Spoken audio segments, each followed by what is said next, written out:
की माझ्यासाठी पण ही स्वाभिमानाची आणि अभिमानाची गोष्ट आहे की ज्यांच्यामुळे मी आज घडले किंवा ज्यांच्यामुळे नुसती घडलेच नाही तर एक प्राध्यापक म्हणून आज समाजकार्य महाविद्यालयात काम करते, तर त्यांच्या जयंती दिनी मी माझे विचार मांडणं ही माझ्यासाठी स्वतःची देखील एक आनंदाची बाब आहे, समाधानाची बाब आहे. आणि म्हणून या महान क्रांतीमुळे समतेचे नाते जुळे, या क्रांतीने स्त्री जातीचे द्वारच केले खुले ग, या क्रांतीने स्त्री जातीचे द्वारच केले खुले ग, आले महात्मा फुले मुलींचे शिक्षण केले खुले ग. सर्वांना सविनय जय भीम. उद्धव तथागतांचा बहुजन हिताय बहुजन सुखाय हा विचार जनमानसांमध्ये रुजवणारे सम्राट अशोक, रयतेचे राजे छत्रपती शिवाजी महाराज, छत्रपती संभाजी महाराज, आरक्षणाचे जनक छत्रपती शाहू महाराज, त्याचबरोबर इथली शिक्षण व्यवस्था किंवा ज्यांनी शिक्षणाची क्रांती केली ते समाज क्रांतिकारक ज्यांची जयंती आज आपण साजरी करत आहोत ते क्रांतिबा ज्योतिराव फुले, त्याचबरोबर विश्वरत्न विश्वभूषण भारतीय राज्यघटनेचे शिल्पकार आधुनिक बुद्ध डॉक्टर बाबासाहेब आंबेडकर, साहित्यरत्न लोकशाहीर अण्णाभाऊ साठे, त्याचबरोबर इथल्या सर्व समाजव्यवस्थे विरोधात या समतेच्या लढाईमध्ये ज्या महान थोर स्त्रियांनी आपलं योगदान दिलं त्यामध्ये सगळ्यात प्रथम या तथागतांच्या माता प्रजापिता माता गौतमी, माता यशोधरा, त्याचबरोबर क्रांतिज्योती सावित्रीबाई फुले, राष्ट्रमाता जिजाऊ, राष्ट्रमाता अहिल्याबाई होळकर, ताराबाई शिंदे, मुक्ता साळवे, माता भीमाई, माता रमाई या सर्वांच्या विचार कार्य आणि कर्तृत्वाला त्रिवार अभिवादन करते. ज्योतिराव फुले यांची ही 198वी जयंती आपण या ठिकाणी साजरी करत आहोत आणि आज जवळपास म्हणजे आज आपण 2025 सालामध्ये ही जयंती साजरी करत आहोत. आणि जर महात्मा ज्योतिराव फुले यांचा जर आपण कालावधी बघितला तर जवळपास 200 वर्षापूर्वीचा काळ आणि त्या काळाविषयी आपण या ठिकाणी बोलणार आहोत आणि त्या काळाविषयीची चर्चा या ठिकाणी आपण समजू. त्यांचे वडील गोविंदराव फुले हे फुल्यांचा व्यवसाय करत होते, त्यामुळे त्यांचं आडनावही फुलेच झालं आणि त्यांना फुले म्हणूनच संबोधित करू लागले हे आपल्याला दिसून येईल.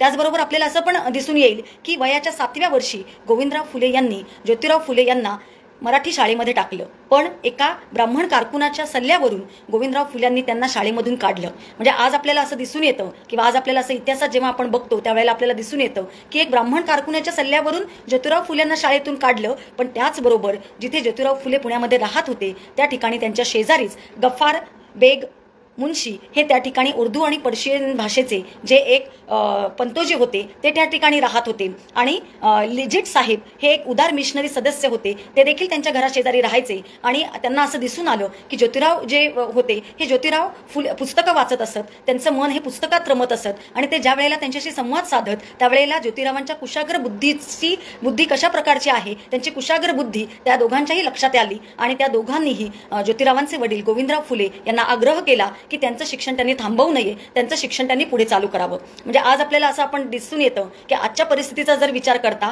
की ज्या ठिकाणी एक ब्राह्मण समाजातील व्यक्ती ही ज्योतिरावांना शाळेत शिकू नका म्हणून काढून टाकायला सांगते, पण त्याचबरोबर आपल्याला असं दिसून येईल की एक मुस्लिम समाजातील व्यक्ती आणि एक ख्रिश्चन समाजातली व्यक्ती ही ज्योतिरावांचं पुढे शिक्षण चालू राहावं याकरता आपल्याला त्या ठिकाणी प्रयत्न करत असल्याचं नव्हे तर त्यांना शाळेमध्ये टाकल्याचं देखील आपल्याला या ठिकाणी दिसून येतं. 1941 साली स्कॉटिश या मिशनरी शाळेमध्ये ज्योतिरावांचं शिक्षण सुरू झालं आणि आपल्याला दिसून येईल की या स्कॉटिश शाळेमध्ये त्यांना शिकताना किंवा त्यांच्या मनावर शिस्तप्रणित मानवतावादाचा पूर्ण परिणाम किंवा पूर्ण प्रभाव हा त्यांच्या मनावर झालेला आपल्याला दिसून येतो. ज्योतिराव शिक्षण घेत होते त्यावेळेला जे काही सवंगडी होते हे ब्राह्मण समुदायातील देखील मित्र होते आणि या मित्रांसोबतच त्यांचा परिचय पर्शियन जी काही भाषा आहे किंवा ज्यावेळेला पाश्चात्य संस्कृती आपण म्हणतो त्या पाश्चात्य संस्कृतीचे विचार देखील या ठिकाणी ज्योतिराव वाचत असलेले आपल्याला दिसून येतात. आणि ज्योतिरावांच्याच या शिक्षणाच्या कालामध्ये आपल्याला असं दिसून येईल की त्यांनी थॉमस पेन यांचं राईट्स ऑफ मॅन हे पुस्तक वाचलं आणि या विचारांचा प्रभाव हा त्यांच्यावर झालेला आपल्याला दिसून येतो. मग हे राईट्स म्हणजे नेमकी थॉमस पेन हे होते कोण, तर आपल्याला असं दिसून येईल की अमेरिकेमध्ये ज्यांनी खऱ्या अर्थाने जे स्वातंत्र्याचे पुरस्कर्ते होते, ज्यांनी स्त्रियांच्या स्वातंत्र्यासाठी लढा उभारला, ज्यांनी अमेरिकेमध्ये अमेरिकेमधलं स्वातंत्र्य गुलामगिरी तिथली उद्ध्वस्त झाली पाहिजे आणि स्वातंत्र्य लोकांना मिळालं पाहिजे यासाठी लढा दिला, तर असे हे थॉमस पेन आणि यांच्या विचारांचा प्रभाव हा ज्योतिरावांवर असलेला आपल्याला दिसून येतो. आणि पुढे जाऊन जेव्हा आपण विचार करतो त्यावेळेला आपल्याला असं दिसून येतं की त्या काळामध्ये लहान वयातच लग्न केली जायची आणि ज्योतिरावांचं लग्न हे सावित्रीबाई फुले यांच्यासोबत झालं. त्यावेळेला ज्योतिरावांचं वय हे 13 वर्ष होतं आणि सावित्रीबाई फुले यांचं वय 9 वर्ष असल्याचं आपल्याला दिसून येतं. पण आपल्याला दोघांमधलं नातंही आपल्याला बघावं लागेल. म्हणजे दोघांचं नातं हे आपल्याला असं दिसून येईल की दोघांच्या नात्यामध्ये एक मैत्रीपूर्ण नातं किंवा एक सहचारिणी आणि पती पत्नीचं नातं कसं असलं पाहिजे याचा आदर्शच या फुले दाम्पत्यांनी दिलेला दिलेला किंवा घालून दिलेला आपल्याला दिसून येईल. आणि खऱ्या अर्थाने फुले दाम्पत्य यांनी खऱ्या अर्थाने जी सहजीवनाची सुरुवात आहे ती या पद्धतीने पुढे केलेली आपल्याला दिसून येते. आपल्याला असं दिसून येईल की ज्या वेळेला ज्योतिराव शिक्षण घेत होते किंवा सावित्रीबाई त्यांच्या आयुष्यामध्ये आल्या त्यानंतर त्यांच्या जीवनामध्ये असा एक प्रसंग घडला की त्या प्रसंगामुळे त्यांच्या जीवनाला कलाटणी मिळाली. मग असा तो कोणता प्रसंग होता तर आपल्या सगळ्यांना माहिती आहे की ज्योतिराव जेव्हा आपल्या ब्राह्मण मित्राच्या लग्नामध्ये पुण्यामध्ये जेव्हा त्याच्या वरातीमध्ये जात होते त्यावेळेला त्या ज्योतिराव हे शूद्र जातीतले आहेत म्हणून त्यांचा अपमान केला गेला आणि त्यांना वरातीमध्ये तू ब्राह्मणांसोबत कसा काय येऊ शकतो किंवा कसा काय तू आला म्हणून त्यांना अपमान करण्यात आला आणि त्यांना हाकलून देण्यात आलं. आणि तो अपमान ज्योतिराव फुल्यांना सहन झाला नाही आणि ज्योतिराव विचार करायला लागले की जर मी शूद्र जातीतला असूनही माझा या पद्धतीने अपमान होत असेल तर ज्या स्त्रिया आहेत किंवा जे अतिशूद्र आहेत त्यांची तर अवस्था कशा प्रकारची आहे. आणि हे सगळे प्रश्न ज्योतिरावांना त्या काळामध्ये पडले आणि तेव्हाच ज्योतिरावांनी निश्चय केला की इथल्या धर्मव्यवस्थे विरोधात, इथल्या जाती व्यवस्थेविरोधात आणि इथली जी धर्मव्यवस्था आहे, इथली जी जाती व्यवस्था आहे ही सर्व व्यवस्था ही मोडीच काढून टाकली पाहिजे आणि खऱ्या अर्थाने माणसाला माणूस म्हणून सन्मानाची वागणूक ही दिली गेली पाहिजे. हा विचार त्या ठिकाणी त्यांच्या मनात रुजला हेही आपल्याला दिसून येईल आणि हा प्रसंग त्यांच्या जीवनाला कलाटणी देणारा ठरला असं आपल्याला दिसून येईल.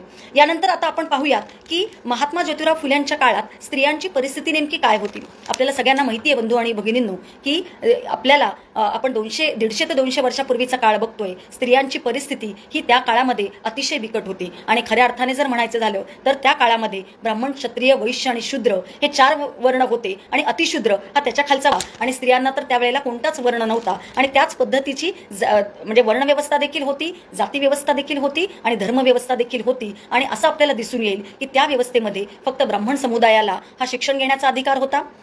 वैश्य वर्णातील लोकांना देखील व्यापार करण्याचा अधिकार होता आणि शूद्र वर्णातील काही लोक हे शिक्षण घेऊ शकत होते कारण मिशनऱ्यांच्या शाळा किंवा इंग्रजी राजवट त्या ठिकाणी लागू करण्यात आलेली होती. पण स्त्रियांना कोणताच शिक्षणाचा अधिकार किंवा अतिशूद्रांना कोणताच शिक्षणाचा अधिकार, संपत्तीचा अधिकार किंवा कोणतंही ज्ञान ग्रहण करण्याचा अधिकार हा त्या काळामध्ये दिला गेलेला नव्हता असं आपल्याला दिसून येईल. आणि खऱ्या अर्थाने म्हणूनच त्या काळामध्ये आपल्याला असं म्हणता येईल की क्रांतिबा ज्योतिराव फुले आणि क्रांतिज्योती सावित्रीबाई फुले यांनी जी क्रांती केली, जी समाज क्रांती केली, जी धार्मिक क्रांती केली, जी शैक्षणिक क्रांती केली आणि खऱ्या अर्थाने असं आपल्याला म्हणता येईल की क्रांतिबा ज्योतिराव फुले हे पहिले समाज क्रांतिकारक होते. आधुनिक समाजामध्ये, आधुनिक भारतामधले पहिले समाज क्रांतिकारक होते की त्यांनी त्या काळामध्ये स्त्रियांची परिस्थिती बदलण्यासाठी, स्त्रियांना या गुलामगिरीतून बाहेर काढण्यासाठी त्यांना शिकवलं पाहिजे आणि त्यांचं अज्ञान दूर केलं पाहिजे यासाठी त्यांनी शाळा काढलेली आपल्याला दिसून येते. मग त्या काळामध्ये नेमकी स्त्रियांची परिस्थिती काय होती हे आपल्याला लक्षात घ्यावं लागेल. आपल्याला सगळ्यांना माहिती आहे की त्या काळामध्ये स्त्रियांना केवळ चूल आणि मूल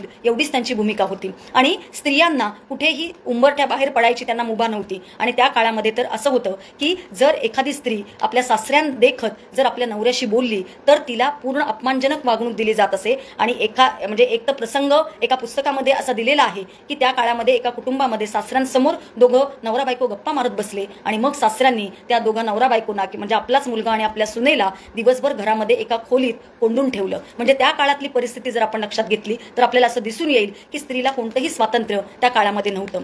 त्याचबरोबर आपल्याला असं दिसून येईल की स्त्री ही केवळ तिने पतीची सेवा करावी, केवळ तिने आणि तिचं लग्न हे बालवयामध्ये केलं जायचं हे आपल्याला सगळ्यांना माहिती आहे. कारण तिला जर शिक्षण दिलं तर कदाचित ती उद्धट होईल, तिला जर शिक्षण दिलं तर धर्माचा द्रोह होईल किंवा धर्म बुडेल किंवा अशा अनेक त्या ठिकाणी ब्राह्मणी सनातन जो धर्म होता किंवा ब्राह्मणी जी काही व्यवस्था होती, धर्मव्यवस्था होती, या व्यवस्थेने पूर्णतः ज्योतिरावांना आणि सावित्रीबाई फुल्यांना जो त्रास दिलेला आहे तो केवळ त्यांनी धर्मद्रोह केला किंवा धर्माचा त्या ठिकाणी नाश करायला सुरुवात केली आणि म्हणूनच हा सगळा पूर्ण त्यांनी त्या ठिकाणी जाचक बंधनं किंवा स्त्रियांवर त्यांनी लादली असं आपल्याला दिसून येईल. आणि आपल्याला असं दिसून येईल की त्या काळामध्ये स्त्रीला पायामध्ये चप्पल घालण्याची देखील परवानगी नव्हती. तिने जर बाहेर ऊन असेल, जर छत्री जर ती घेऊन गेली तर पुरुषाचा तिने उपमर्द केला असं म्हटलं जायचं. आणि आपल्याला असं दिसून येईल की स्त्रीला कुठेही जायची मोकळीक नव्हती आणि जर तिचा पती बाहेरगावी जर शिक्षणासाठी असेल किंवा नोकरीसाठी असेल पण तिने पतीजवळ राहायचं नाही, तिने सासरच्याच घरी राहायचं आणि जी सासरची मंडळी आहेत त्यांचंच तिने स्वयंपाक करायचा, धुणं भांडी करायची, घरातलीच कामं करायची आणि जी काही सासरची छोटी मुलं असतील त्यांचा सांभाळ करायचा. ही म्हणजे पूर्णतः तिला या कुटुंब व्यवस्थेमध्ये, इथल्या धर्मव्यवस्थेमध्ये, इथल्या पूर्णतः समाज व्यवस्थेमध्ये तिला पूर्णतः जखडून टाकलं होतं. तिचं स्वतःचं कोणतंच अस्तित्व या ठिकाणी नसलेलं आपल्याला दिसून येतं. आणि त्या काळामध्ये आपल्याला असं दिसून येईल की बालविवाह तर होतच होते, परंतु सती प्रथा ही एक प्रामुख्यानं महत्वाची एक प्रथा त्या ठिकाणी असलेली आपल्याला दिसून येते. जर एखाद्या महिलेचा नवरा जर लवकर वारला तर तिने तिच्या नवऱ्यासोबतच त्या नवऱ्याच्या सरणावरच तिने सती म्हणून जायचं. आणि जर तिची इच्छा नसेल किंवा तिला जायचं नसेल तर धर्माने किंवा धर्म असं सांगत होता किंवा इथली वेदपुराणं, इथली शास्त्रपुराणं असं सांगत होती आणि धर्मव्यवस्था इथली अशी सांगत होती. आणि त्या धर्मव्यवस्थेमधले लोक अक्षरशः त्या स्त्रीला तिची इच्छा, तिची काय गरज आहे किंवा तिच्या वेदना काय आहे, तिचं दुःख काय आहे हे न समजून घेता ती जर बाहेर निघाली तर तिला परत उचलून परत त्या जळत्या सरणामध्ये तिला फेकून द्यायचे. म्हणजे आज जर आपण या गोष्टीचा विचार केला तर साधा हाताला चटका जरी बसला तरी आपल्याला लगेच त्याची दाहकता लगेच जाणवते किंवा आपल्याला लगेच त्याचं किती वेदना होते हे आपल्याला कळून येतं. आणि अशा राजरोसपणे या सतीप्रथेच्या नावाखाली असंख्य स्त्रियांचे बळी त्या ठिकाणी इथल्या धर्मव्यवस्थेने, इथल्या ब्राह्मणी समाज व्यवस्थेने, इथल्या कुटुंब व्यवस्थेने दिलेले आपल्याला दिसून येतात. आणि यामध्ये सगळ्यात जास्त महिला, या ब्राह्मण समुदायातल्या महिला या सती जात असलेल्या आपल्याला दिसून येतात. विधवा महिला जी असेल ती जर विधवा महिला जर ती लहान वयामध्ये असेल आणि तिने सासरच्याच घरी राहायचं, पण तिचं परजातीतल्या पुरुषाशी कुणावर तिचं प्रेम होऊ नये किंवा तिने परजातीतल्या पुरुषाशी कुणाशी विवाह करू नये म्हणून तिला विद्रूप करून टाकायचं. तिचे सर्व केस कापून टाकले जायचे, तिचे सर्व केस भादरून टाकले जायचे. त्याला केशोपन प्रथा असं म्हटलं जायचं. आणि ही केशोपन जे तिचं केलं जायचं, तिला विद्रूप केलं जायचं, कारण तिची नजर ही कुणावरही गेली नाही पाहिजे. आणि तिला विद्रूप करून पूर्णतः तिचं जे लैंगिक नियंत्रण आहे हे लैंगिक नियंत्रण इथल्या ब्राह्मणी समाज व्यवस्थेने, तिथल्या धर्मव्यवस्थेने हे त्या काळामध्ये हे नियंत्रित केलं गेलेलं आपल्याला दिसून येतं. म्हणजे आजही आपल्याला असं दिसून येईल की जी ही सती प्रथा होती, जी ही केशवपन प्रथा त्या काळामधली होती. आणि मेन म्हणजे की विधवा स्त्रियांचं आयुष्य त्या काळामध्ये जर आपण विचार केला तर विधवा स्त्रियांचं जर आयुष्य आपण जर बघितलं तर आपल्याला असं दिसून येईल की जी मुलगी, कारण त्या काळामध्ये जरट कुमारी विवाह केले जायचे. जरट कुमारी विवाह म्हणजे काय तर आपल्याला असं दिसून येईल उंच माचा झोका ही जी मराठीवर एक काही वर्षांपूर्वी सिरियल आली होती. आपल्याला सगळ्यांना माहिती आहे की या सिरियलमध्ये म्हणजे 50 ते 60 किंवा 40, 50, 60 या वयोगटातला पुरुष आणि अक्षरशः 8, 9, 10 या कवळ्या वयातली ती मुलगी यांचा विवाह करून दिला जायचा. त्याला जरट कुमारी विवाह असं म्हटलं जायचं. आणि या जरट कुमारी विवाहामध्ये जर तिचा पती लवकर मेला तर ती पूर्ण आयुष्य तिला विधवेचं आयुष्य म्हणून जगावं लागायचं. आणि मग असं विधवेचं आयुष्य तिला जगत असताना तिचं केशोपन केलं जायचं, तिला विद्रूप करून टाकलं जायचं आणि पूर्णतः तिला कोणतंच स्वातंत्र्य, कोणतीच समता किंवा कोणताच तिला शिक्षणाचा अधिकार इथल्या ब्राह्मणी धर्मव्यवस्थेने, इथल्या समाज व्यवस्थेने तिला नाकारलेला होता असं आपल्याला दिसून येईल. आणि या सगळ्यामध्ये म्हणजे पूर्णतः आपल्याला असं दिसून येईल की सती प्रथा असेल, केशोपन प्रथा असेल किंवा विधवा स्त्री असतील, या सर्वात जास्त त्या काळामधल्या ब्राह्मण समाजातल्या महिला या जास्त असलेल्या आपल्याला दिसून येत होत्या. आणि मग काय व्हायचं तर ही जी बालवयामध्ये जी विधवा झालेली मुलगी आहे ती वयात आल्यानंतर आपल्याला लक्षात येईल की वयात आल्यानंतर मग तिला कुठेतरी म्हणजे कुणीतरी तिला फसवायचं किंवा काही क्षणिक मोहासाठी ती बळी पडायची आणि मग तिचा कुणीतरी अत्याचार करायचे, तिच्यावर बलात्कार करायचे आणि मग तिला गर्भ राहायचा. आणि अशी जर महिला गर्भ जर तिचा राहिला किंवा ती जर गरोदर राहिली पण ज्याने तिच्यावर अन्याय अत्याचार केलाय तो तर हात वरती मोकळे करायचा, पण सर्वस्वी जबाबदारी तिच्यावर यायची. आणि त्या समाजाच्या अब्रू खातर, त्या कुटुंब व्यवस्थेच्या अब्रू खातर मात्र असं आपल्याला दिसून येईल की पूर्णतः तिच्याकडे आत्महत्येशिवाय किंवा त्या जे काही तिच्या गर्भामध्ये जे मूल वाढत असायचं त्या गर्भाला ती स्वतः मारून टाकायची, त्या गर्भाचा स्वतः ती घोड घ्यायची. म्हणजे अशा अनेक स्त्री भ्रूण हत्या ज्योतिराव फुल्यांच्या काळामध्ये किंवा त्या काळामध्ये होत असलेल्या आपल्याला दिसून येतात. आणि म्हणून त्या काळातली स्त्रियांची परिस्थिती, त्या काळातली स्त्रियांचं शोषण, त्या काळातल्या स्त्रियांचं होणारी गुलामी ही आपण लक्षात घेतली पाहिजे. आणि मला असं वाटतं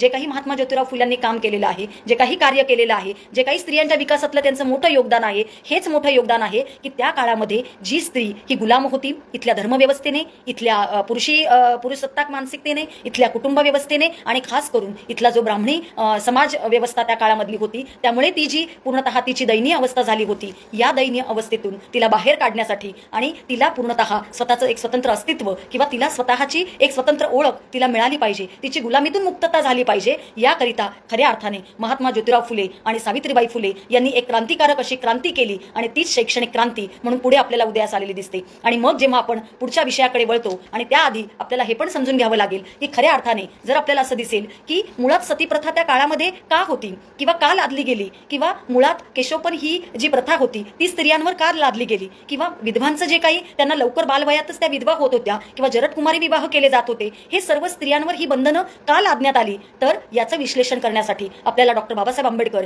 यांचे स्त्रियांची हिंदू स्त्रियांची उन्नती आणि अवनती या पुस्तकाचा आपल्याला रेफरन्स घ्यावा लागतो. आणि या पुस्तकामध्ये डॉक्टर बाबासाहेब आंबेडकर आपल्याला असं सांगतात की मुळात स्त्रिया या जाती व्यवस्थेच्या प्रवेशद्वार होत्या आणि स्त्रियांवर बंधनं लादून इथली जाती व्यवस्था टिकविण्यासाठी, इथली धर्मव्यवस्था टिकविण्यासाठी आणि स्त्रियांचं लैंगिक नियंत्रण करण्यासाठी खऱ्या अर्थाने ही सर्व जाचक रूढी, बंधनं आणि प्रथा या स्त्रियांवर लादण्यात आलेल्या आपल्याला दिसून येतात. म्हणजे 1829 साली बंगालमध्ये राजाराम मोहन रॉय यांनी सती प्रथा बंदीचा कायदा आणला. पण जरी कायदा आणलेला असला तरी देखील समाजाच्या मनामध्ये सती प्रथा किंवा विधवांचं केशोपन करणं किंवा विधवा स्त्रियांचं जे काही पूर्णतः शोषण होत होतं आणि हे शोषण हे अनेक वर्ष पुढे चालत राहिलेलं आपल्याला दिसून येतं. आणि अशा या ब्राह्मण स्त्रिया त्याच्यामध्ये या बळी ठरलेल्या आपल्याला दिसून येतात. आणि राजरोसपणे म्हणजे असंख्य, म्हणजे जे जरटकुमारी विवाह होत होते, म्हणजे आज आपण बलात्काराचा जर कायदा आहे, बलात्कार झाला तर त्याच्यावर कोर्टामध्ये केस दाखल करू शकतो, पण असे राजरोसपणे घरामधले पुरुषच स्वतः बलात्कार हे स्त्रियांवर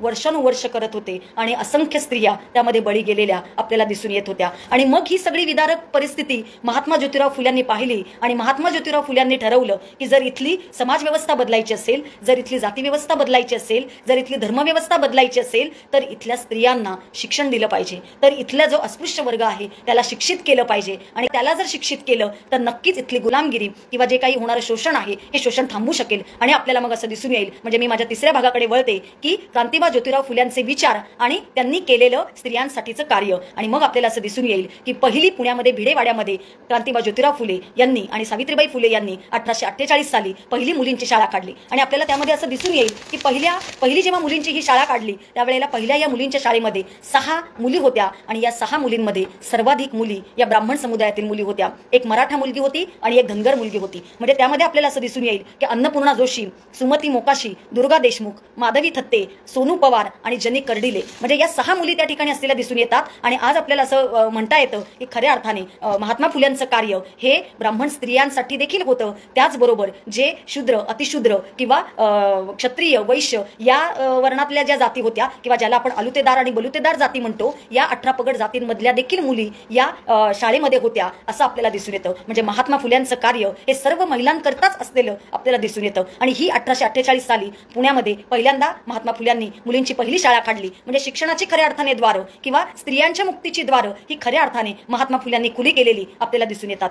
त्याचबरोबर महात्मा फुल्यांनी, आणि त्यावेळेला या मुलींची वय ही 5 ते 6 वर्षाची होती असं आपल्याला दिसून येईल. त्यानंतर महात्मा फुल्यांनी आपल्याला असं दिसून येईल की पुढे जाऊन त्यांनी अस्पृश्य मुलींसाठी देखील शाळा काढल्या आणि अस्पृश्य मुलींसाठी देखील शाळा काढलेल्या आपल्याला दिसून येतात. आणि त्यातलीच मुक्ता साळवे नावाची विद्यार्थिनी की जी 14 वर्षांची विद्यार्थिनी होती आणि जिने एक निबंध लिहिला की म्हणजे इथल्या ब्राह्मणी समाज व्यवस्थेने मांग जातीवर केलेलं जे काही अत्याचार होते किंवा जे काही तिचं दुःख होतं तिने ते त्या निबंधामध्ये मांडलं. म्हणजे खऱ्या अर्थाने आपल्याला असं म्हणता येईल की ज्योतिराव फुले आणि सावित्रीबाई फुले जी काही ही शैक्षणिक त्यांनी क्रांती केली आणि जी काही नुसत्या शाळाच उघडल्या नाहीत, पण त्यामध्ये दिलं जाणारं शिक्षण की जे विद्यार्थ्यांना विचार करायला लावेल, जे विद्यार्थ्यांना कुठेतरी प्रश्न आणि उत्तरं ही शोधायला लावेल आणि आजूबाजूच्या आपल्या परिसरातील किंवा आजूबाजूच्या गोष्टींचं विश्लेषणही करायला लावेल, असं एक नवीन तंत्र हे ज्योतिराव फुल्यांनी आणि सावित्रीबाई फुल्यांनी आपल्या या शाळेमध्ये शिकवलेलं आणि विद्यार्थ्यांमध्ये रुजवलेलं आपल्याला दिसून येतं. आणि म्हणूनच ही मोठी एक क्रांती, एक समाज क्रांती, एक शैक्षणिक क्रांती त्या काळातली होती आणि आजही ती कशी महत्त्वाची आहे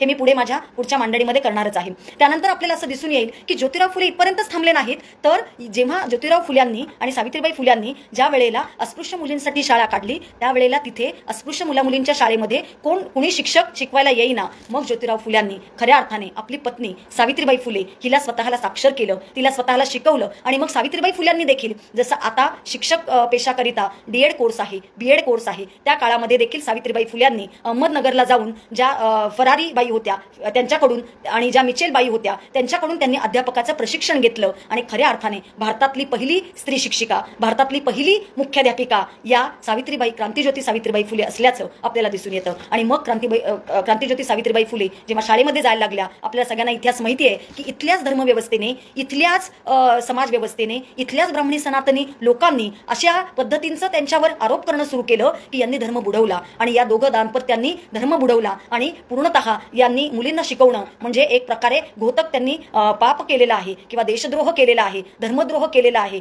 आणि म्हणून त्यांच्यावर इथल्या सनातनी ब्राह्मण व्यवस्थेने किंवा ब्राह्मणी लोकांनी आपल्याला असं दिसून येईल की मारेकरी देखील ज्योतिबा फुल्यांना मारण्यासाठी पाठवले. पण आपल्याला असं लक्षात येईल की ज्योतिबांची उंची किंवा ज्योतिबांचं व्यक्तिमत्व हे इतकं उत्तुंग होतं की त्यांच्या सहवासामध्ये येणारे जे काही म्हणजे जे मारेकरी आले आणि त्या मारेकऱ्यांना ज्या वेळेला त्यांनी विचारलं की मला मारून तुम्हाला काय मिळणार आहे, त्यावेळेला मारेकरी म्हणाले की आम्हाला तुम्हाला मारून पैसे मिळणार आहेत. त्यावेळेला ज्योतिबा म्हणाले की मला मारून जर तुम्हाला पैसेच मिळणार असतील, पण जर मी जे काही अस्पृश्यांसाठी दलितांसाठी जे काही काम करत आहे याचा जर तुम्ही विचार केला तर खुशाल तुम्ही मला मारा. आणि त्यांना त्यांची चूक लक्षात आली आणि त्याच्यामधले एक जण होते रोडे आणि हे पुढे ज्योतिबा फुल्यांचे आपल्याला पुढे अंगरक्षक झालेले दिसतात. आणि दुसरे जे आहेत कुंभार हे आपल्याला पुढे म्हणजे सत्यशोधक समाजाचे ते खरं संस्कृतचे पुढे मोठे पंडित झाले आणि सत्यशोधक समाजाची धुरा त्यांनी सांभाळलेली आपल्याला दिसून येते. म्हणजे मारेकऱ्यांना देखील कशा पद्धतीनं शिक्षण देऊन त्यांनी स्वतः आपल्या कार्यामध्ये त्यांना सामावून घेतलं. हा खूप मोठा क्रांतिकारी विचार हा त्या काळामध्ये महात्मा फुल्यांनी केला आणि म्हणूनच त्या काळामधले ते एक समाज क्रांतिकारक होते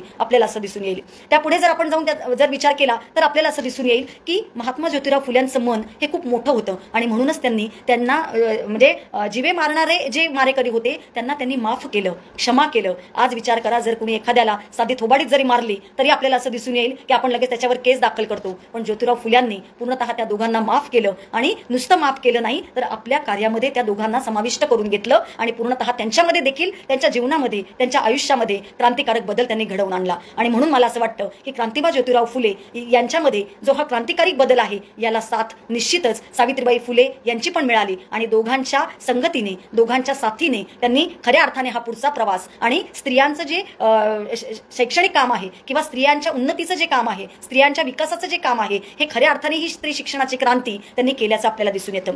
त्या काळामध्ये जे हे म्हणजे खऱ्या अर्थाने जर आपण विचार केला तर क्रांतिबा ज्योतिराव फुल्यांनी एक प्रत्यक्ष एक घटना बघितली आणि तिथपासून खऱ्या अर्थाने त्यांनी विचार करायला आणि कार्यप्रवृत्त करायला किंवा त्यांची कृती ही आपल्याला पुढे झालेली दिसून येते. आणि ती घटना अशी होती की ज्योतिराव फुल्यांचे जे मित्र होते गोवंडे म्हणून, यांच्या घरी एक काशीबाई नावाची ब्राह्मण विधवा स्त्री होती ती. आणि ही विधवा स्त्री त्यांच्याकडे स्वयंपाकाला जायची आणि त्या ठिकाणी एक कावेबाज जे शास्त्री बुवा होते त्यांनी त्या महिलेला फसवलं आणि क्षणिक मोहापायी ती बळी पडली आणि ती गरोदर राहिली. पण आपल्या अब्रू खातर किंवा लोक काय म्हणतील, आपलं कुटुंब काय म्हणेल, समाज काय म्हणेल म्हणून तिने तिच्या पोटच्या मुलाला ती बाळंतीण झाली, तिच्या पोटच्या मुलाचा तिने मारून टाकलं आणि अक्षरशः विहिरीत ते प्रेत फेकून दिलं. पण जेव्हा ते विहिरीत फुगून ते बाळाचं प्रेत वरती आलं त्यावेळेला सगळ्यांना ते कळालं आणि पोलिसांनी तिला अटक केली आणि तिला काळ्या पाण्याची शिक्षा म्हणजे जन्मठेपेची शिक्षा झाली. आणि हा प्रसंग ज्योतिराव फुल्यांना खूप हादरवून गेला आणि तेव्हाच मग ज्योतिराव फुल्यांनी इथल्या म्हणजे मला असं म्हणायचंय की ज्योतिराव फुल्यांमध्ये जी ही करुणा आली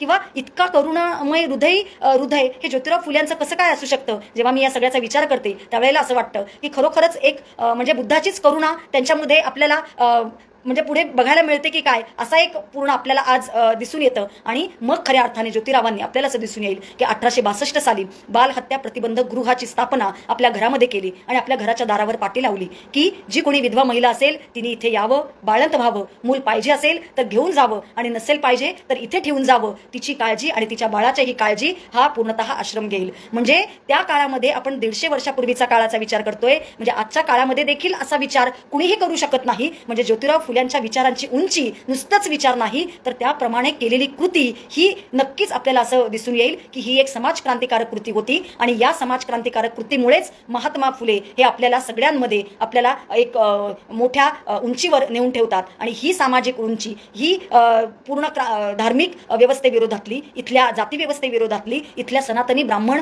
समाज व्यवस्थेविरोधातली ही उंची आपल्याला दिसून येते. आणि आपल्याला असं दिसून येईल की 1862 पासून 1884 पर्यंत म्हणजे पूर्णतः 34 त्या ठिकाणी ब्राह्मण विधवा महिला या ठिकाणी ज्योतिरावांच्या त्या बालहत्या प्रतिबंधक गृहामध्ये आल्या, त्या तिथे बाळंत झाल्या, राहिल्या. आणि सर्व बाळंतपणं हे सावित्रीबाई फुल्यांनी पूर्ण आत्मीयतेने, ममतेने आणि पूर्ण काळजीने केली असं आपल्याला दिसून येईल. म्हणजे आज जर आपण विचार केला तर आज आपल्या सगळ्यांच्याच घरामध्ये माझ्यासहित एखाद्या स्त्रीचं जर बाळंतपण आपल्याला करायचं असेल तर माहेरची आणि सासरची माणसं अगदी म्हणजे कंटाळून जातात किंवा काही वेळेला तर काही सासवा म्हणा किंवा काही आया म्हणा काही कारणं सांगतात. म्हणजे पहिली खेप असेल तर आनंद होतो, पण दुसरी खेप असेल, तिसरी खेप असेल तर त्यावेळेला मात्र आपल्याला परिस्थिती दिसून येते. आणि अशा या काळामध्ये, त्या काळामध्ये सावित्रीबाई फुल्यांनी कोणतीही कारणं न देता, कोणताही कंटाळा न करता, किंवा ती ब्राह्मण स्त्रियांची मुलं ही आपलीच मुलं आहेत, किंवा या स्त्रिया या आपल्याच आहेत, आणि असं मानून पूर्णतः ती बाळणपणं केलेली आपल्याला दिसून येतात. म्हणजे हा विचारच किती क्रांतिकारक होता.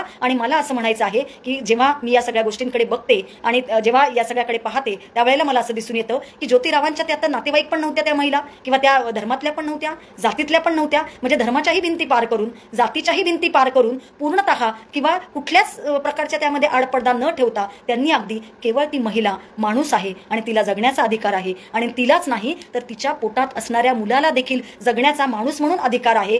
हाच मानवतावादी विचार हा आपल्याला क्रांतिबा ज्योतिराव फुल्यांना मोठ्या उंचीवर घेऊन जातो. आणि हेच महत्त्वाचं कार्य, हाच स्त्रियांच्या विकासातील मोठं योगदान महात्मा फुल्यांचं आणि सावित्रीबाई फुल्यांचं आहे असं आपल्याला म्हणावं लागतं. आणि त्याचबरोबर आपल्याला असं दिसून येईल की त्या काळामध्ये, म्हणजे त्या काळामध्ये सावित्रीबाई फुल्यांना मूलबाळ झालं नव्हतं, आणि मग ज्योतिराव फुल्यांच्या घरामधले त्यांना म्हणायला लागले की ज्योतिबा तू दुसरं लग्न कर. सावित्रीबाई फुले पण त्यांना म्हणाल्या की तुम्ही दुसरं लग्न करा. त्यावेळेला ज्योतिरावांनी घेतलेली भूमिका आणि ज्योतिरावांनी मांडलेली भूमिका ही फार प्रेरक ठरते. आणि म्हणून मला असं वाटतं की ही भूमिका फार महत्त्वाची आहे. ज्योतिराव त्या ठिकाणी असं म्हणतात की म्हणजे ज्योतिराव कधीच स्त्री पुरुषांमध्ये भेद करत नव्हते. त्यांच्यासाठी स्त्री आणि पुरुष हे दोघे समानच होते, समताच त्यांनी प्रस्थापित केली. आणि ज्योतिराव त्या ठिकाणी सावित्रीबाई फुल्यांना असं म्हणाले की तुझ्यातच दोष आहे हे कशावरून, माझ्यात दोष नसेल हे कशावरून. तू जसं मला म्हणतेय की मी दुसरं लग्न करून मी तुला सवत आणावी, तसं मी तुला म्हणतोय की तू दुसरं लग्न कर आणि मला सवता घेऊन ये. म्हणजे हा किती क्रांतिकारक विचार होता. आज जर आपण याचा विचार केला की कुठला पती आपल्या पत्नीला म्हणेल मूल होत नाहीये. आज असंख्य घटना आपण बघतोय समाजामध्ये.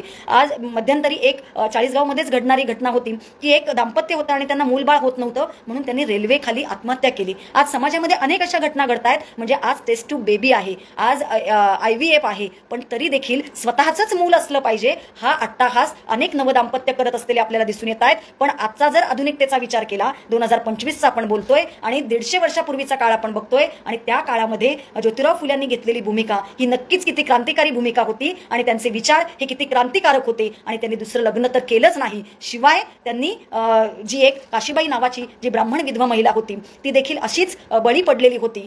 तिला देखील तिची फसवणूक केली गेली होती आणि ती गरोदर राहिली होती. ती जीव द्यायला निघालेली, पण तिचा जीव त्यांनी वाचवला आणि तिचं जे तिला घरी आणलं आणि तिला आपली मुलगी मानलं, आणि त्या काशीबाईला जे मूल झालं ते मूल त्यांनी दत्तक घेतलं, त्याचं नाव यशवंत ठेवलं आणि त्याला पुढे त्यांनी डॉक्टर केलं. म्हणजे किती मोठा हा क्रांतिकारी विचार आणि केलेली ही कृती ही फार मोठा एक आदर्श आपल्या पुढे आजही, म्हणजे आजच्या काळातही आपल्याला, किंवा आजही आपण जर याचा विचार केला तर आजही आपल्याला दिसून येतं की आज जी काही समाजामधली परिस्थिती आहे त्यांनी खऱ्या अर्थाने ज्योतिराव फुले आणि सावित्रीबाई फुल्यांचा विचार हा अंगीकारला पाहिजे. आणि जर मूल होत नसेल तर मूल दत्तक घेतलं पाहिजे आणि त्या दत्तक मुलालाच आपलं मूल म्हणून वाढवलं पाहिजे. हा क्रांतिकारी विचार खरं त्यांनी स्वीकारला पाहिजे असं आपल्याला दिसून येतं. एवढंच नाही तर पुढे जाऊन आपल्याला असं दिसून येईल की जेव्हा ज्योतिराव फुले आणि सावित्रीबाई फुले हे जेव्हा सोबत सगळ्या गोष्टी काम करत होते किंवा सोबत सगळ्या गोष्टी करत होते, त्यावेळेला इथल्या ब्राह्मणी धर्म व्यवस्थेने, इथल्या कुटुंब व्यवस्थेने, इथल्या समाज व्यवस्थेने ज्योतिरावांना तर पूर्णतः भरपूर त्रास दिला. पण सावित्रीबाई फुल्यांना देखील त्यांच्या अंगावर शेण टाकलं, त्यांच्या अंगावर खरकटं पाणी टाकलं, त्यांना दगडं मारली.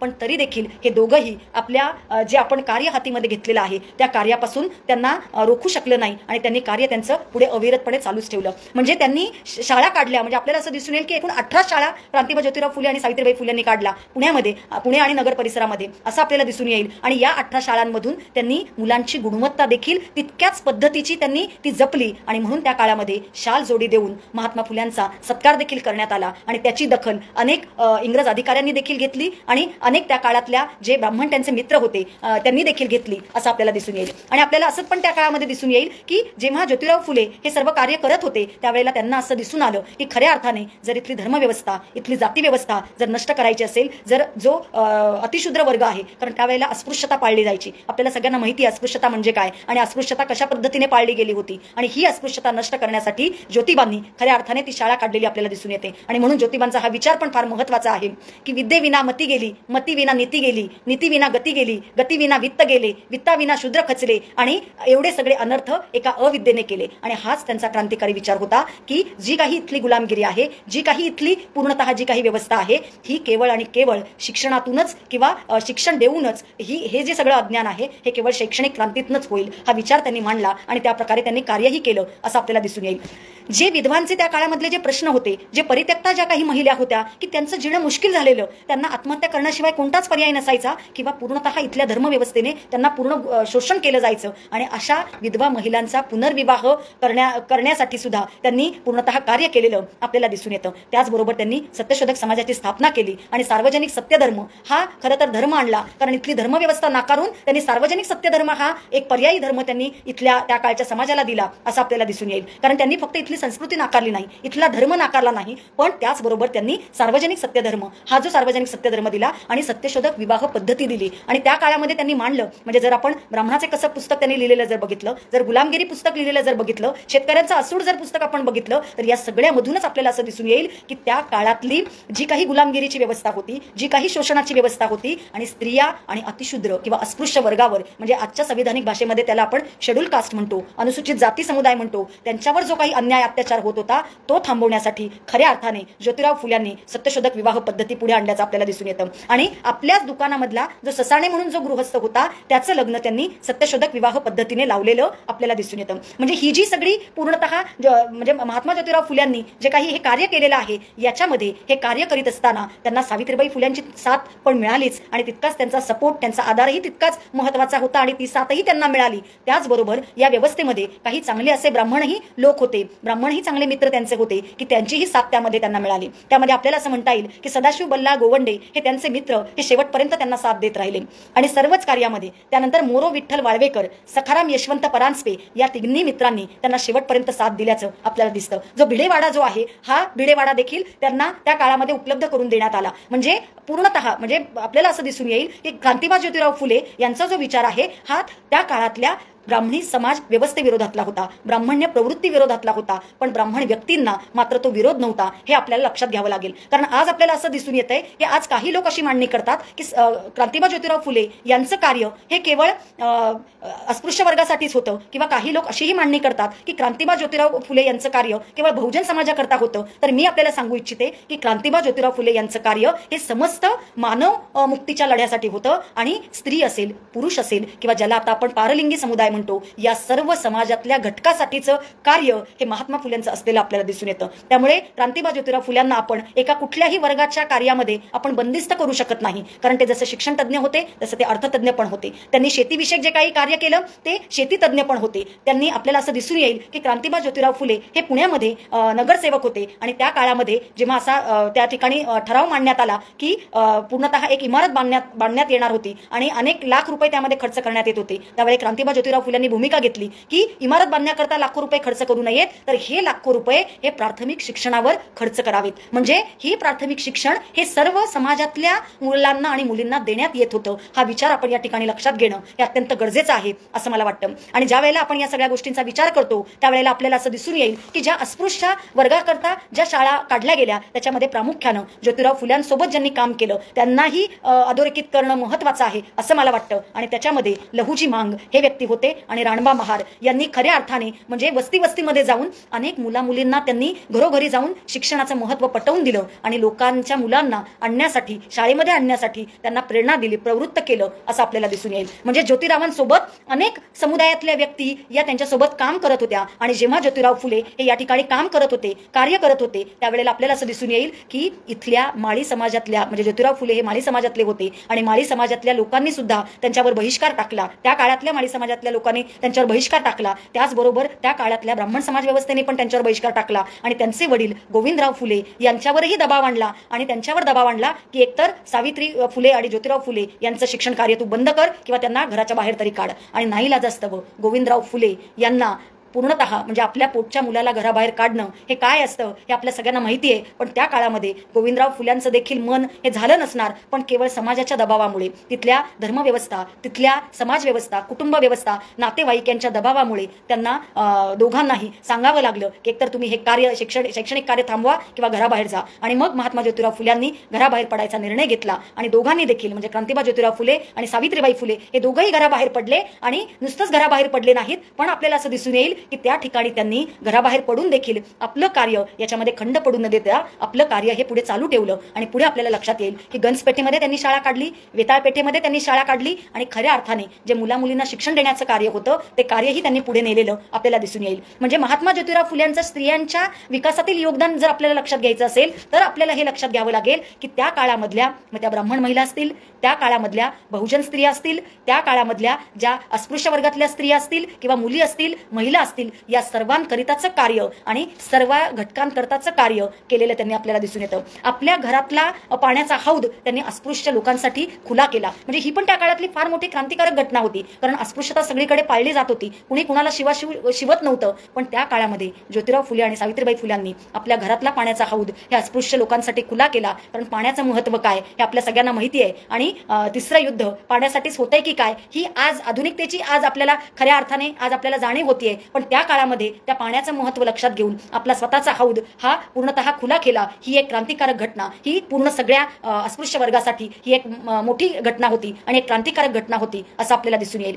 क्रांतिबा ज्योतिराव फुले यांचं कार्य जर आपण बघितलं तर त्यांनी इथल्या धर्मव्यवस्थेविरोधात, इथल्या कुटुंब व्यवस्थेविरोधात, इथल्या समाज व्यवस्थेविरोधात की कशा पद्धतीनं स्त्रियांचं शोषण हे त्या ठिकाणी केलं जातंय, तिला कसं गुलामीचं जीवन जगावं लागतंय किंवा तिच्यावर कशा पद्धतीने अन्याय अत्याचार केले जात आहेत हे त्यांनी लिहून त्या ठिकाणी त्याची चिरफाड केली. म्हणजे आपल्याला असं दिसून येईल की त्यांनी इतकी त्याची चिरफाड केली आणि या चिरफाडीमध्ये एक आपल्याला असं त्याच्यामध्ये एक दाखला असा आपल्याला देता येईल की ही चिरफाड करत असताना त्यांनी असं सांगितलं की जेव्हा समाज व्यवस्था म्हणतेय की स्त्रिया यांनी शिकू नये किंवा स्त्रियांना पूर्णतः कोणतंही स्वातंत्र्य नाही किंवा स्वतंत्र जीवन जगण्याचा अधिकार नाही, पण त्याच काळामध्ये क्रांतिबा ज्योतिराव फुले हे बालहत्या प्रतिबंधक गृहाची स्थापना करतात आणि तिचं अस्तित्वही स्वीकारतात आणि तिच्या होणाऱ्या बाळालाही स्वीकारतात. म्हणजे हा खूप मोठा विचार हा तिथे त्या ठिकाणी मांडलेला आपल्याला दिसून येतो. त्याचबरोबर आपल्याला असं दिसून येईल की क्रांतिबा ज्योतिराव फुले आणि सावित्रीबाई फुले यांचं कार्य किंवा यांनी जे काही कार्य करत होते त्या काळामध्ये ज्या वेळेला पूर्णतः ज्योतिबा फुले यांनी सुरू केलेल्या ज्या काही शाळा होत्या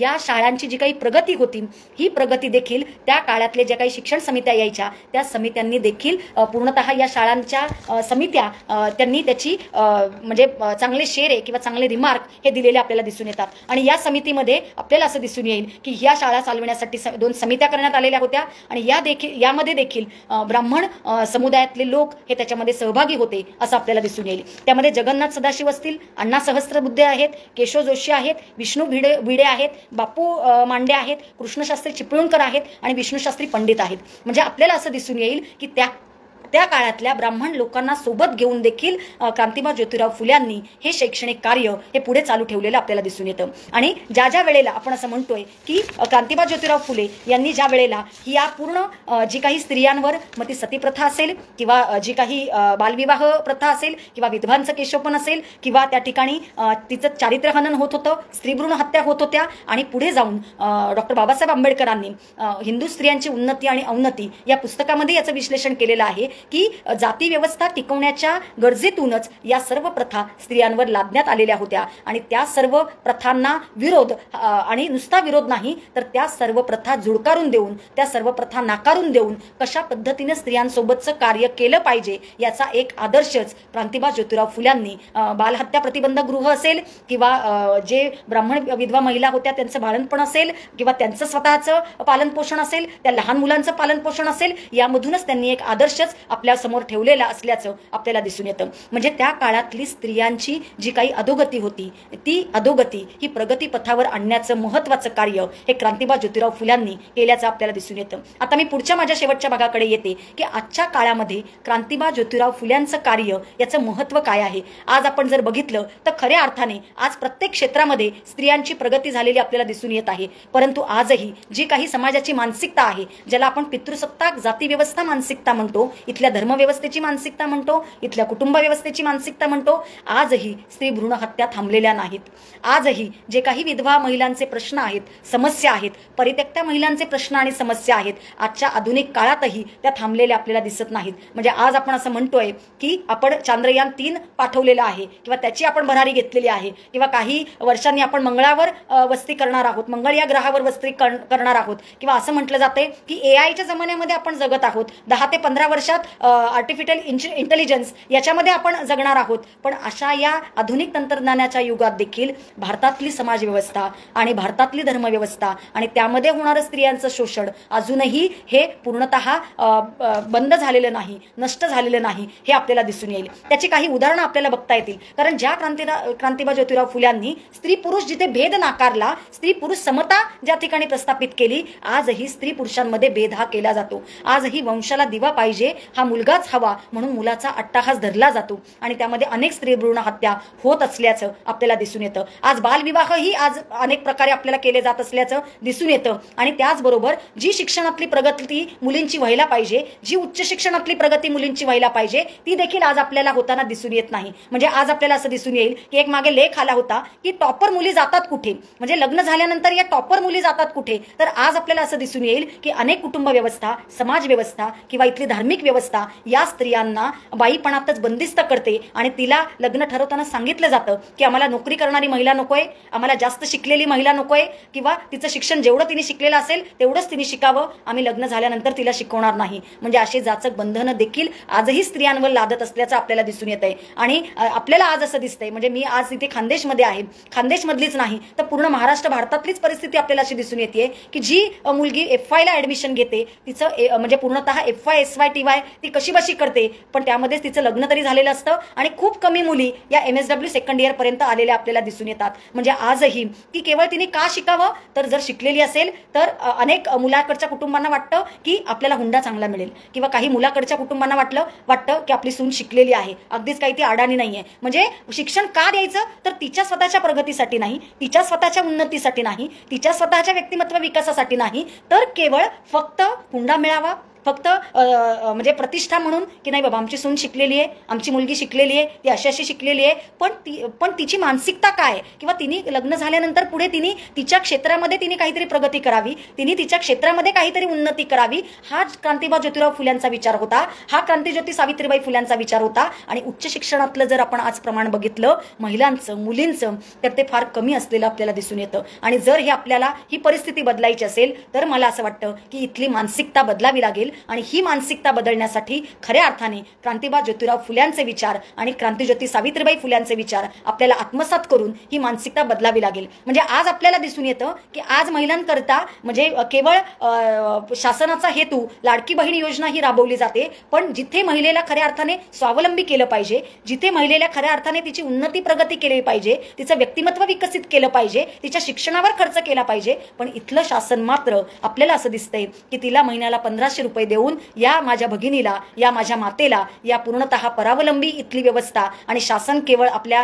राजकारणासाठी केवळ या योजना आणत आहे आणि आपल्या सत्तेसाठी या योजना आणत आहे हे आपल्याला दिसून येतंय. आणि म्हणून असं म्हणावंसं वाटतं की खऱ्या अर्थाने क्रांतिबा ज्योतिराव फुल्यांचे विचार, खऱ्या अर्थाने सावित्रीबाई फुल्यांचे विचार हे आज पूर्णतः आत्मसात करून त्यानुसार कार्य करण्याची खऱ्या अर्थाने गरज आहे. कारण हंटर कमिशन पुढे ज्या वेळेला क्रांतिबा ज्योतिराव फुल्यांनी साक्ष दिली त्यावेळेला त्या साक्षीमध्ये त्यांचं हेच म्हणणं होतं की प्राथमिक आणि सक्तीचं शिक्षण वयाच्या 14 वर्षापर्यंत मुलींना हे मोफत दिलं जावं. म्हणजे जरी आज मोफत शिक्षण दिलेलं असेल पण त्याच्या पुढचं उच्च शिक्षणामधलं प्रमाण आणि उच्च शिक्षणावर होणारा खर्च हा देखील, याचा विचार देखील आज होण्याची गरज आहे. आणि हाच क्रांतिबा ज्योतिराव फुल्यांचा विचार आणि त्या दिशेनं प्रत्येक स्त्रीची उन्नती, प्रत्येक स्त्रीची प्रगती, प्रत्येक स्त्रीचा विकास आणि तिचं एक स्वतःचं स्वतंत्र अस्तित्व, तिचं एक स्वतःची स्वतंत्र ओळख, स्वतःचं एक स्वतंत्र व्यक्तिमत्व हे विकसित व्हायला पाहिजे. हीच खऱ्या अर्थाने आज क्रांतिबा ज्योतिराव फुले यांना पूर्णतः त्यांच्या जयंती दिनी ही पूर्णतः आदरांजली ठरेल असं मला वाटतं. आणि खऱ्या अर्थाने जर स्त्रियांची प्रगती करायची असेल,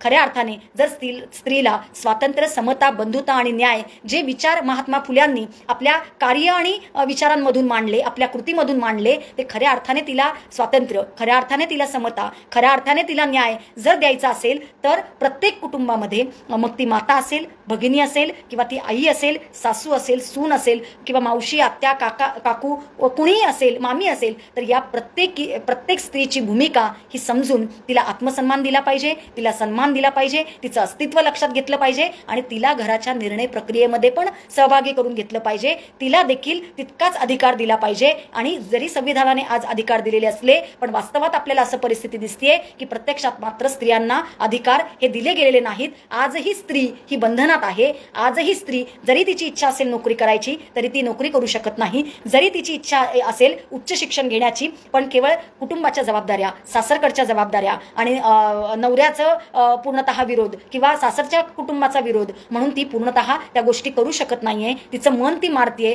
पण त्याच वेळेला आपल्याला 150 वर्षापूर्वीचा काळ लक्षात घ्यावा लागेल की त्या काळातल्या ब्राह्मण विधवा स्त्रीची व्यथा, वेदना, तिचं पूर्णतः दुःख हे क्रांतिबा ज्योतिराव फुल्यांनी जाणलं, हे सावित्रीबाई फुल्यांनी जाणलं. आणि त्या नुसतं जाणलं नाही तर आपल्या प्रत्यक्ष कृतीतून ते निवारण्याचा किंवा ते दुःख दूर करण्याचा, तिची समस्या सोडविण्याचा पूर्णतः प्रयत्न केलेला आपल्याला दिसून येतो. आणि खऱ्या अर्थाने आज जरी असा कोणी विचार केला, पण हे आजही म्हणजे माझ्यासहित असाही कोणी विचार आपण करू शकत नाही किंवा तो करणारही नाही, पण तरी देखील ही मानसिकता आपल्याला बदलावी लागेल आणि त्या पद्धतीचं कार्य आपल्याला करावं लागेल. आणि क्रांतिबा ज्योतिराव फुले यांचा विचार हा तळागाळातील महिला वर्गापर्यंत, समस्त पुरुष वर्गापर्यंत हा पोचवला पाहिजे. मग ते शिक्षण असेल, प्रबोधन असेल किंवा वेगवेगळ्या ठिकाणी आपण जाऊन त्याचा प्रचार आणि प्रसार हे करावा लागेल. आणि त्या ठिकाणी क्रांतिबा ज्योतिराव फुल्यांना अपेक्षित असलेला समाज की जिथे स्वातंत्र्य असेल, समता असेल, बंधुता असेल, न्याय असेल असा समाज आपल्याला निर्माण करावा लागेल. तीच खरी आदरांजली आजच्या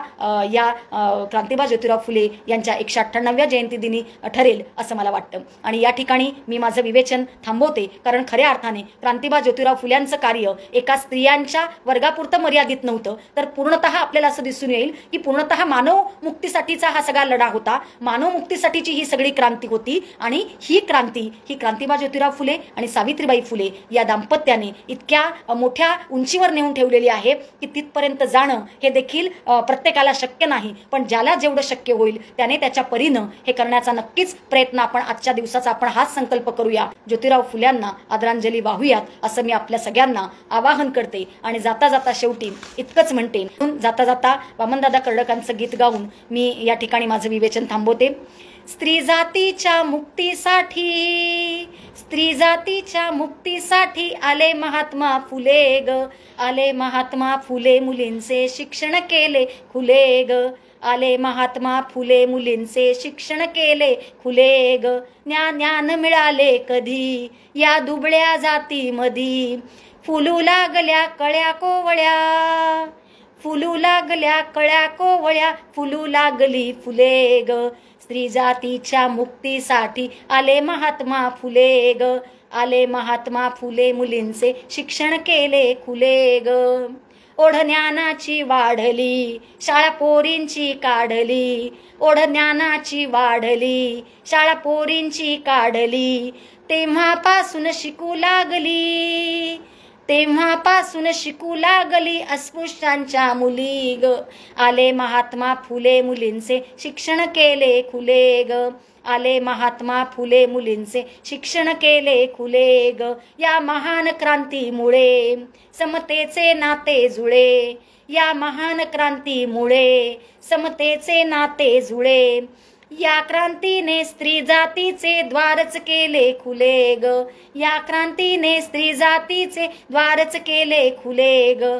आले महात्मा फुले, मुलींचे शिक्षण केले खुले ग, आले महात्मा फुले, मुलींचे शिक्षण केले खुले ग. सर्वांचे मनापासून धन्यवाद. सर्वांना सविनय जय भीम. धन्यवाद.